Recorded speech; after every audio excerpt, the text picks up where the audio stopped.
স্বাগত জানাচ্ছি খাতুনগঞ্জ থেকে মতিঝিলে। সাথে আছে আমি শামীম জাহেদি। বিদেশে হস্তশিল্প পণ্যের চাহিদা থাকলেও পণ্যের নকশা এবং নতুনত্ব কম থাকায় আশানুরূপ পারছে না এর খাতের রপ্তানি। আর বর্তমানে রাজনৈতিক সংকটে এই খাতে রয়েছে হুমকির মুখে। আজ আমাদের আলোচনার বিষয় হরতাল অবরোধে হস্তশিল্প। এই নিয়ে আলোচনা করতে আমাদের সাথে স্টুডিওতে রয়েছেন হস্তশিল্প প্রস্তুতকারক ও রপ্তানিকারক সমিতির সভাপতি এস.ইউ হায়দার এবং বাংলা ক্রাফটের সাবেক সভাপতি এবং প্রতিষ্ঠাতা সদস্য মালেকা খান। মিস মালেকা খান এবং জনাব হায়দার, আপনাদেরকে স্বাগত জানাচ্ছি অনুষ্ঠানে। কেমন আছেন আপনারা?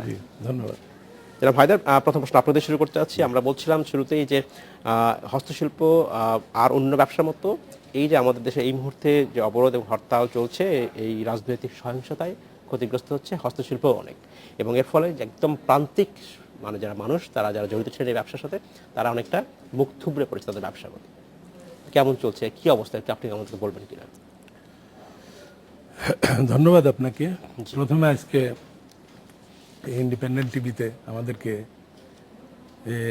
হস্তশিল্পর বর্তমান অবস্থা নিয়ে আলোচনার জন্য আপনি ডেকেছেন, সেজন্য ধন্যবাদ জানাচ্ছি। ফেব্রুয়ারি মাস বাঙালি জাতির জন্য অত্যন্ত গুরুত্বপূর্ণ, কারণ এই মাসে অনেকেই প্রাণ দিয়েছেন, আত্মাহুতি দিয়েছেন এই বাংলা ভাষার জন্য, যে ভাষা পুরা বিশ্বে মাতৃভাষা হিসেবে স্বীকৃত হয়েছে।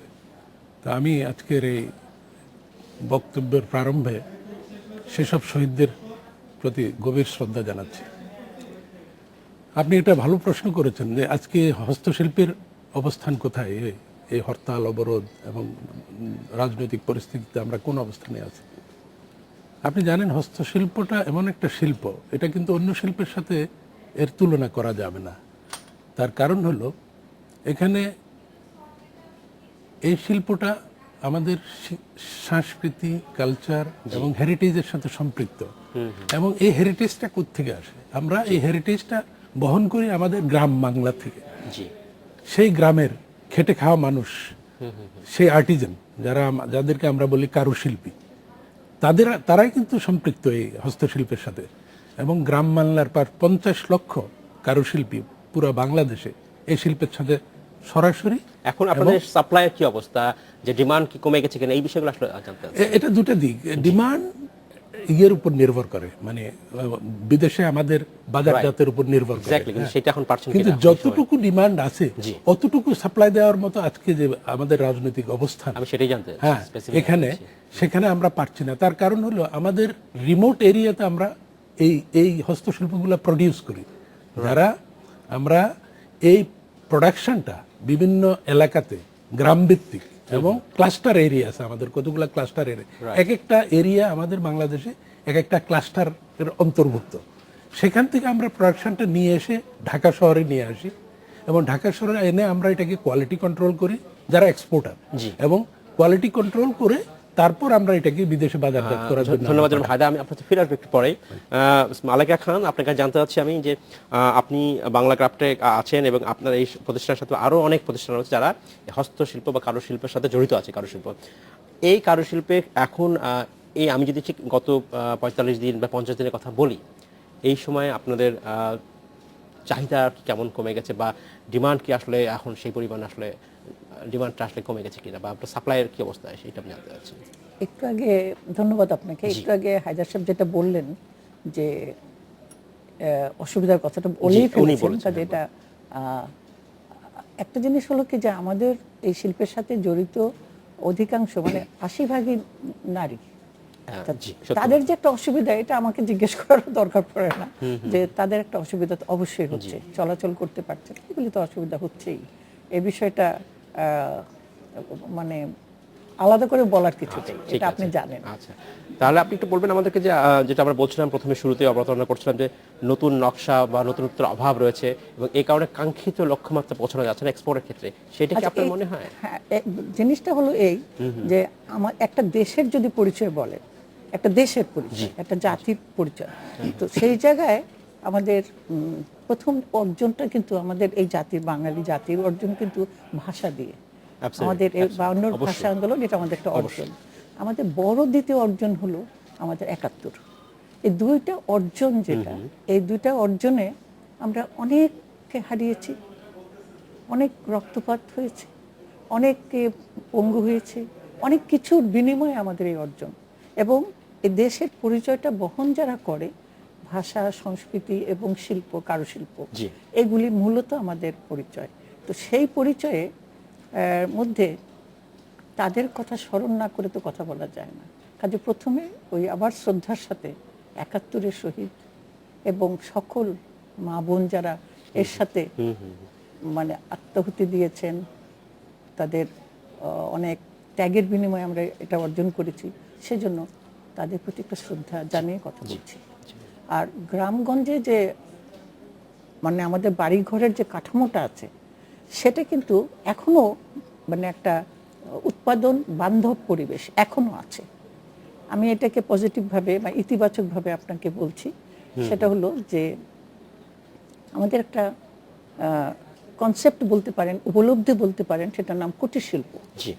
এই কুটির শিল্পটা কিন্তু একটা উপলব্ধি যে এই এক বাড়িতে একজন এটা তৈরি করছে, একজন ওটা সাহায্য করছে, আরেকজন আরেকটা করছে, তারপরে কিন্তু একটা গোটা জিনিস তৈরি হচ্ছে। এই জিনিসটা কিন্তু আমাদের এই নকশার প্রশ্ন যে আপনি বলছিলেন, ওইখান থেকে এটা আসে। আপনি কি জন্য বলতে চাচ্ছেন সেটা বলেন, তারপরে আমি আপনার কাছে ফিরে আসবো। তাহলে আমি যেন ভাইদের কাছে এসে আপনার কাছে বারবার আমি আপনাকে জানতে চাইবো হচ্ছে যে বলা হচ্ছে নকশার নতুনত্ব এবং নতুন নকশা আসছে না, কেন আসছে না আমি আপনার কাছে আসবো, বা আসছে বা আপনি যদি বলতে পারেন হ্যাঁ আসছে, সেটা আমি পরে আসবো। যেন ভাইদা আপনার কাছে জানতে চাচ্ছি, আপনি রপ্তানির সাথে যেহেতু জড়িত, আপনি রপ্তানি সমিতির একজন সভাপতি, ঠিক আমি যদি আপনাকে মোটামুটি বলি যে এই 50 দিনে রপ্তানিতে আপনার অর্ডারে কি কোনো রকম নেতিবাচক প্রভাব পড়েছে? ধন্যবাদ। এটা বলা বাহুল্য যে নেতিবাচক দিকটা কিভাবে আমি উপস্থাপন যদি করব। আপনাকে প্রশ্ন জিজ্ঞেস করি কত পার্সেন্ট কমেছে, কত পার্সেন্ট আমি না, পার্সেন্টেজের দিক থেকে যদি বলেন, আমি বলবো অর্ধেকে নেমে এসেছে। আমি সেটাই অর্ধেকে নেমে এসেছে। তার দুটা কারণ। কেন? একটা কারণ হলো আমরা যে হস্তশিল্পটা তৈরি করি, এটা ভলিউমেট্রিক আইটেম, এটা ভলিউমে হয়, ভলিউম মনে করেন একটা বাস্কেট, হ্যাঁ, একটা ক্লে প্রোডাক্ট, মোস্টলি এই ধরনের জিনিসগুলোই তো আমরা বিদেশে রপ্তানি করি।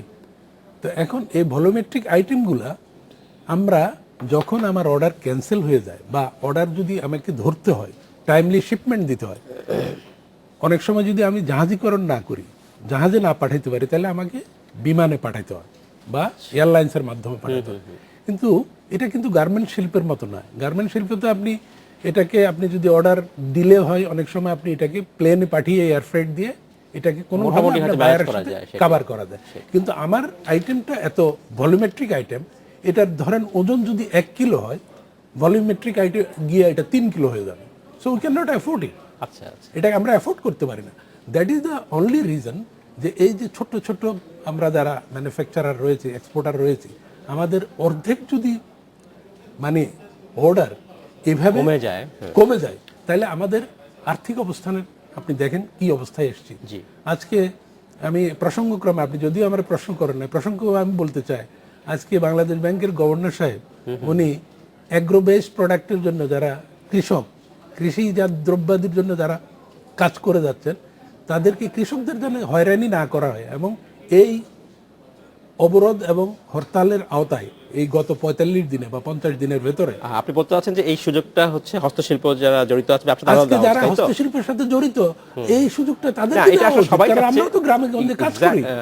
এক্স্যাক্টলি, সবাই চাচ্ছেন, কারণ সকল ব্যবসায়ী তারা চাচ্ছেন যে এর এক ধরনের ক্ষতিপূরণের কথা।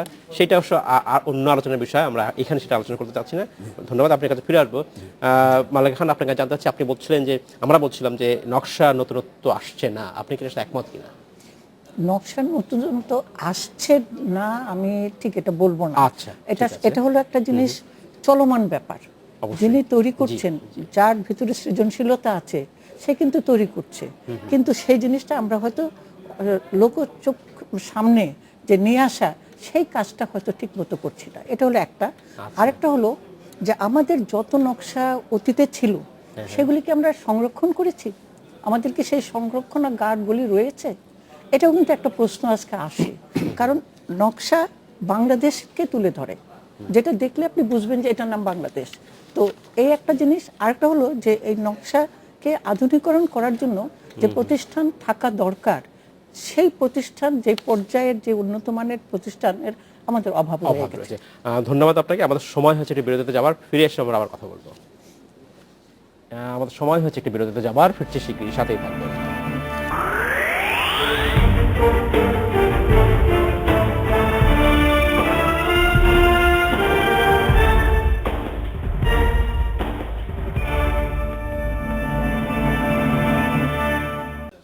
স্বাগত একবার খাতুনগঞ্জ থেকে মতিঝিলে। আজ আমরা আলোচনা করছি হস্তশিল্প নিয়ে। এই নিয়ে আলোচনা করতে আমাদের সাথে স্টুডিওতে রয়েছেন বাংলা ক্রাফটের সাবেক সভাপতি এবং প্রতিষ্ঠাতা সদস্য মালেকা খান, এবং হস্তশিল্প প্রস্তুতকারক সমিতির সভাপতি এবং বাংলা ক্রাফটের সভাপতি এস ইউ হায়দার। জনাব মিস্টার হায়দার এবং মিস মালেকা খান, আপনাকে স্বাগত জানাচ্ছি আরেকবার।